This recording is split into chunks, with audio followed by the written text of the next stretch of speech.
Karthi ஏந்திரா.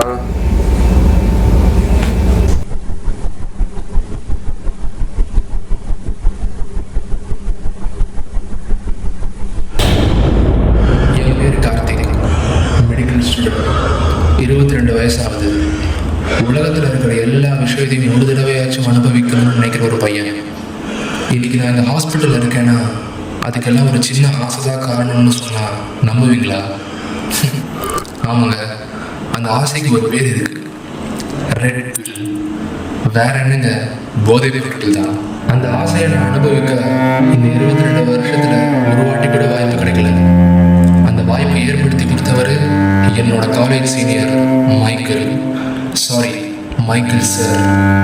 College வந்த புதுசில் சீனியர்ஸோட interaction இருக்கிறது மெடிக்கல் காலேஜில் வழக்கம் தான். அது எந்த விதத்தில் வேணாலும் இருக்கலாம். அன்னைக்கு என்ன அவர் ஒரு பஃப் வாங்கிட்டு வர சொன்னார். அதுக்கப்புறம்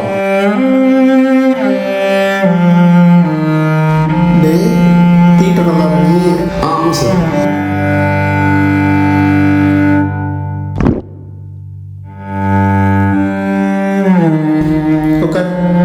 சார் 18 ரூபா ஆச்சு சார். ஏய், உன் பேர் என்ன சொல்லு? மைக்கேல். ஆ, கேட்கல. Michael sir.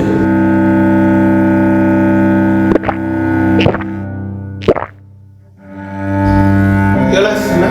18 ரூபா சார். இதுவே எந்த சீனியர் வேலை கொடுத்தாலும் மைக்கேல் சார் பண்ண வேணாம்னு சொன்னாருன்னு சொல்லிடு. ஆ சரி சார். ஆனால் அதுக்கு முன்னாடி ஒரு பெட்டிஷன்டா, எனக்காக ஒரே ஒரு பெட்டி. சார் இல்லை சார், எனக்கு வேணாம் சார். அதுவும் இல்லாமல் நான் ட்ரை பண்ணதும் இல்லை சார். அதான்டா சொல்கிறேன், ஒரு டைம் ட்ரை பண்ணு. சார் இல்லை சார், எனக்கு வேணாம் சார். ஏன்டா?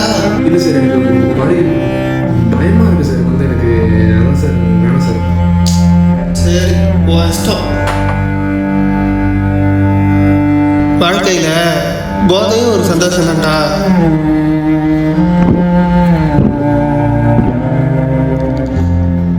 அதை அனுபவிக்க ஒரு சான்ஸ் கொடுத்தா பயமா இருக்குன்ற.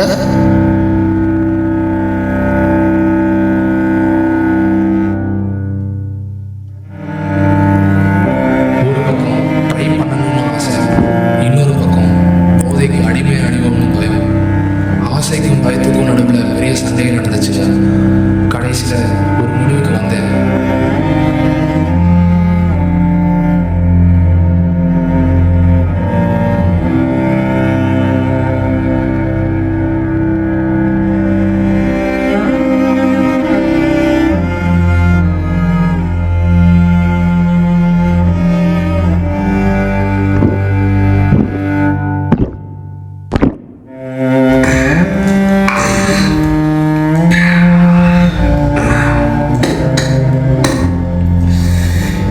எப்படி சார் இது பிடிக்கிறீங்க வந்து? துன்பத்தையும் துயரத்தையும் கடந்து தான் மனுஷன் சந்தோஷத்தை அனுபவிக்கிறான். முதல்ல கஷ்டமாக தான்டா இருக்கும். அரை மணி நேரம் கழிச்சு பாரு, சொர்க்கத்துக்கு போவ. சந்தோஷமா இருக்கியா? குடி. ஆனா சோகமா இருக்கியா? இதை தொடவே தொடாத.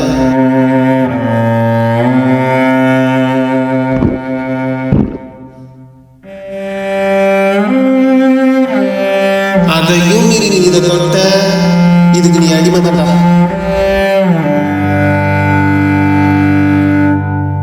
அதுக்கே பயமா இருக்குன்றியே, இதெல்லாம் எடுத்தா நீ என்ன?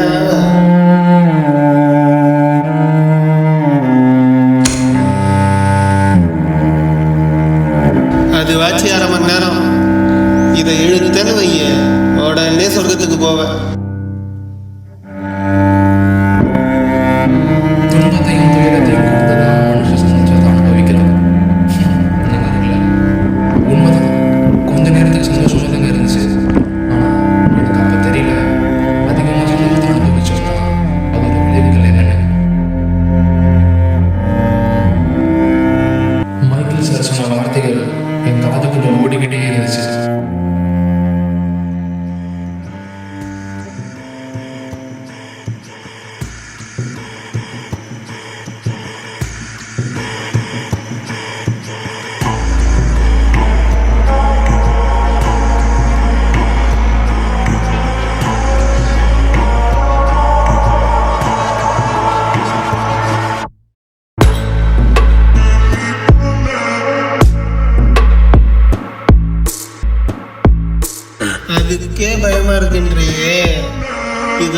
தனி என்ன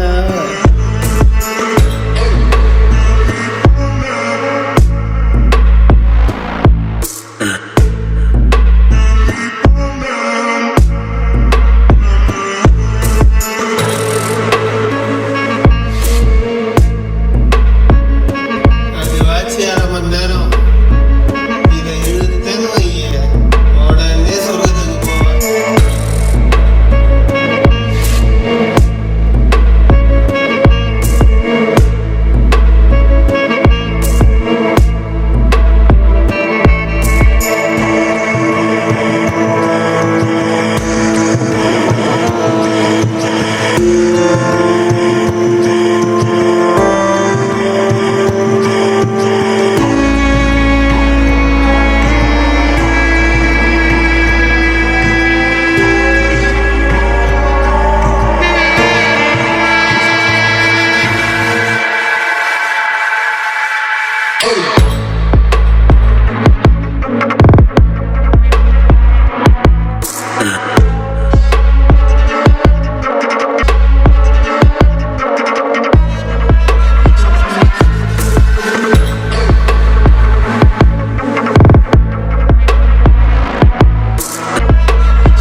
அன்னைக்கு ஒரு தடவை எழுத பார்த்த உடனே இன்னொரு தடவை வேற ஏதாவது பிராண்ட் ட்ரை பண்ணணும்னு ஒரு சின்ன டெம்டேஷன் எனக்குள்ள வந்துச்சு. நம்ம எப்படி அடிக்ட் ஆகும், சும்மா ட்ரை தானே பண்றோம்னு ஒரு சின்ன அல்பத்தனமான ஆசைக்காக விதவிதமா ரகரகமா எல்லாத்தையும் ட்ரை பண்ண ஸ்டார்ட் பண்ணேன். தடவை ஒரு விஷயத்த அமிர்தமா குடிக்க ஸ்டார்ட் பண்ணேன்.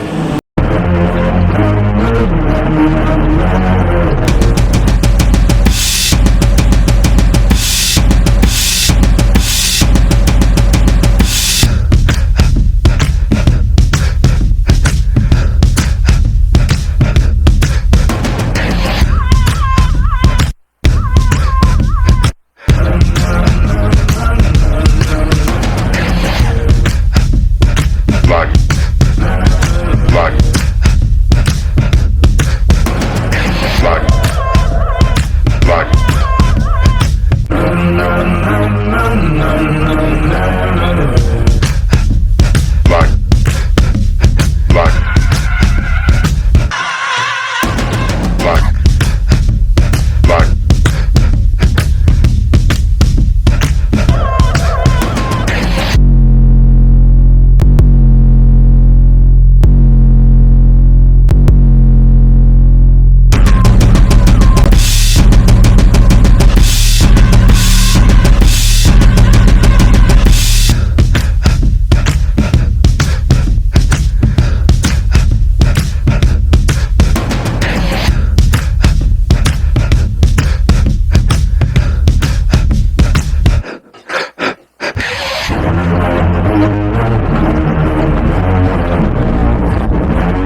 இவ்வளோ சீக்கிரமாக ஒருத்தன் அடிக்ட் ஆகலான்னு கேட்டிங்கன்னா எஸ், நான் ஆனேன். ட்ரக்ஸ் இல்லாமல் எனக்கு ஒரு டேவே ஃபுல்ஃபில் ஆகாத நிலைமை. It may be either bottles or puffs. இதுக்கெல்லாம் நடுவில் நான் கீர்த்தி பற்றி யோசிக்க எப்படி மறந்தேனே தெரியலங்க. கீர்த்தி அம்மா அப்பாவுக்கு அப்புறம் என் மேலே அக்கறை இருக்கிற ஒரே ஒரு ஜீவன் அவதான். என்னை விட ஒரு வயசு பெரிய பொண்ணு. போதை உலகத்தில் போனதுக்கப்புறம் அவகிட்ட பேசுகிற டைம் ரொம்ப குறைஞ்சிச்சு. சொல்ல போனால் நான் மெடிக்கல் ஃபீல்டுக்குள்ளே இந்த வயசில் சேர்ந்ததே அவளுக்கு சுத்தமாக பிடிக்கல. அன்றைக்கி ஒரு நாள் என்னை வெளியில் போகலாம்னு எனக்கு ஃபோன் பண்ணி கூப்பிட்டா. அதுக்கப்புறம் உனக்கு இப்போதான் வரணும்னு தோணுச்சுல்ல? காலேஜ் ஸ்டார்ட் ஆன இந்த 2 மாசத்துல ஒரு காலாச்சும் பண்ணியா? அப்படி இல்லை கீர்த்தி, ஃபஸ்ட்டு 3 months மெடிக்கல் காலேஜில் ஸ்ட்ரெஸ்ஸாக தான் இருக்கும். என்ன பெரிய ஸ்ட்ரெஸ்? உனக்கு மட்டும்தான் ஸ்ட்ரெஸ் இருக்குன்னு நினைச்சிட்டு இருக்கியா? எனக்கு இல்லையா? அப்படி இல்லை கீர்த்தி. டெக்ஸ்ட் ஆச்சு போட்டியா? ஏய், இப்போ உனக்கு என்னடி பிரச்சனை? ஒரு 3 மாதம் வந்து மெடிக்கல் காலேஜ் வந்து இருந்து பாரு, அப்போ தெரியும் உனக்கு வந்து ஒரு பக்கம் சீனியர் ஸ்ட்ரெஸ்ஸு, இன்னொரு பக்கம் காலேஜ் ஸ்ட்ரெஸ்ஸு. இதில் நான் ஹாஸ்டல் ஆகிட்டு வேற ரூம் க்ளீன் பண்ணுறதுலேருந்து சீனியர்ஸோட ரெக்கார்டு வரைக்கும் நாங்கள் தான் பண்ணணும். வந்து இதுக்காக நைட்டு ஃபுல்லாக லேட்டாக படுத்து காலைல சீக்கிரமாக எழுந்திரிச்சு கிளாஸில் போய் உக்காந்தா கெட் அவுட்னு சொல்லுவாங்க. இதுக்கு நடுவில் நான் குட் மார்னிங் மெசேஜ் அனுப்பலங்கிறதுக்காக நீங்களோட சண்டைக்கு வர. 2 மாசமா ஏன் பேசலன்னு கேட்டா நீ பாட்டுக்கு என்னென்னவோ பேசிட்டு இருக்க. இப்போ எதுக்கு நீ தேவையில்லாமல் அழுகுற? நீ இப்போ உனக்கு ஆல்ரெடி 22 வயசு ஆச்சு. என்ன பண்ண சொல்ற? எனக்கு உன்னை விட ஒரு வயசு வேற அதிகம். நீ இன்னும் டிகிரி முடிச்சுட்டு செட்டில் ஆக 10 years ஆகும். கீர்த்தி, இதெல்லாம் நம்ம முன்னாடியே பேச வச்சு தான் லவ் பண்ண ஸ்டார்ட் பண்ணது. இப்போ வந்து இதெல்லாம் சொல்லி காட்டுற.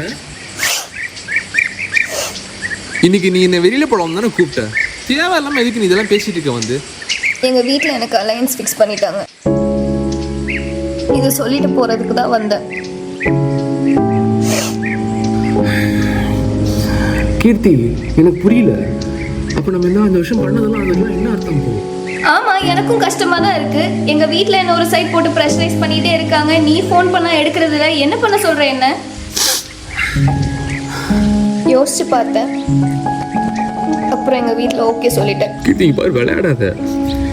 நீ தான் வெளில போலாம்னு கூப்பிட்ட, திடீர்னு ஏதோ அலைன்ஸ் ஃபிக்ஸ் பண்ணிட்டாங்கன்னு சொல்றேன். நான் என் காலேஜ் என்ன நினைச்சோ அதான் அவங்க கிட்ட சொன்னேன். போதும், உன் கதையை இதுக்கு மேல என்னால கேட்க முடியாது. இதோட முடிச்சுக்கலாம். வாழ்க்கையில் முதல் தோல்வி காதலை சந்திப்பேன்னு சத்தியமாக எதிர்பார்க்குறேன். வெளியில் போகலாம்னு கூப்பிட்டவ முடிஞ்சுக்கலாம்னு சொல்லிட்டு போகிறான். கோபத்திலையும் குழப்பத்திலையும் என்ன பண்ணுறதுன்னு தெரியாமல் நான் அவளுக்கு ஆசையாக போட்ட மோதிரத்தை திருப்பி கேட்டேன்.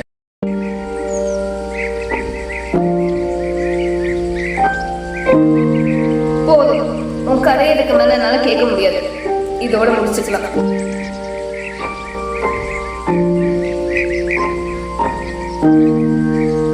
எங்க வீட்ல எனக்கு அலையன்ஸ் ஃபிக்ஸ் பண்ணிட்டாங்க.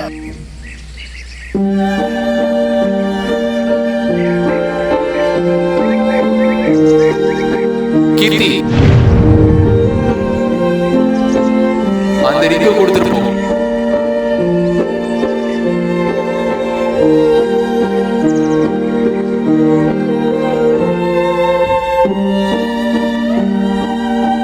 கீர்த்தி பாரு, விளையாடாத. நீங்க வெளியே போகலாம்னு கூப்பிட்ட, திடீர்னு ஏதோ அலைன்ஸ் ஃபிக்ஸ் பண்ணாங்கன்னு சொல்றேன்.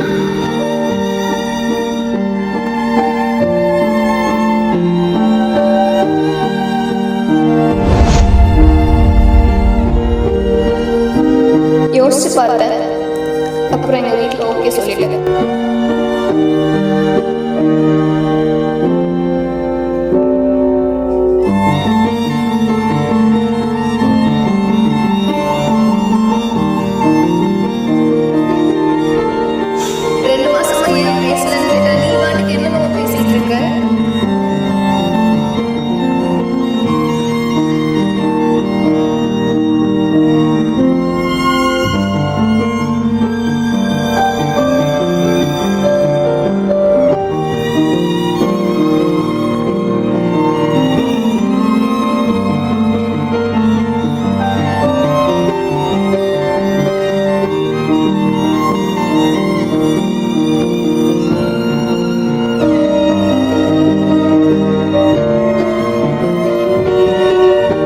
கீர்த்தி விட்டுட்டு போனது என்னால் ஏற்றுக்க முடியாமல் ஆசைக்காக ஆரம்பித்த போதையை என்னோட வலிக்கு மருந்தாக யூஸ் பண்ண ஸ்டார்ட் பண்ணேன். அளவே இல்லாமல் குடித்தேன். கீர்த்தியை நினச்சி குடிச்சுக்கிட்டே இருந்தேன். இது வரைக்கும் சந்தோஷத்துக்கும் என்னோட அல்பத்தனமான ஆசைக்கும் தான் குடித்தேன். ஆனால் வாழ்க்கையில் தடவை துக்கம்னு வரும்போது குடிக்கிறப்போ போதையை வேலைக்கு உணவாக எடுக்க ஆரம்பித்தேன். ஆனால் என்னதான் அமிர்தமாக நான் ஃபீல் பண்ணாலும் ஒரு அளவுக்கு மேலே அமிர்தமும் விஷமாகும். கீர்த்தியை என்னால் மறக்க முடியல. அன்றைக்கி நைட்டு ஒரு பாட்டில் ஃபுல்லாக இருக்கிற வோட்காவை ராவாக குடித்தேன். Yes, it's ended up with overdose.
You had too much alcohol.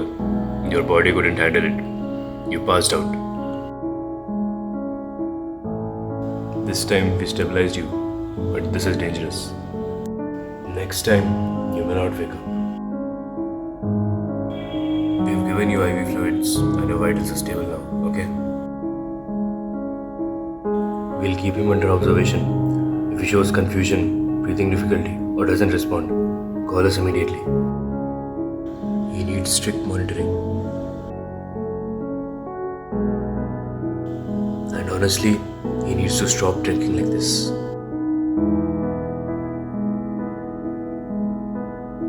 Listen, you may have 1,000 problems in your life, but alcohol is not the solution. Understood?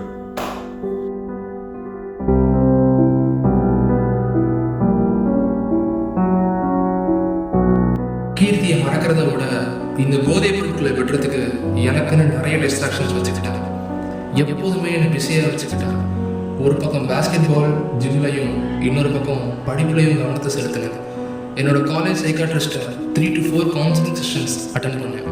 First year exam முடிஞ்சது. ஒரு 6 மாதத்துக்கு எந்த ட்ரக்ஸும் யூஸ் பண்ணாமல் என்னை நானே திருத்திட்டு டிசிப்ளின்டாக ஒரு மாதிரி லைஃப் ஸ்மூத்தாக போச்சுட்டு. ஆனால் என் லைஃப்பில் என்னோட சின்ன அல்பத்தனமான ஆசைக்காக எடுத்துக்கிட்ட ரெட் பில் என்னோட உடம்புல அப்சர்வ் மட்டும்தான் ஆச்சு, எக்ஸ்க்ரீட் ஆகலை.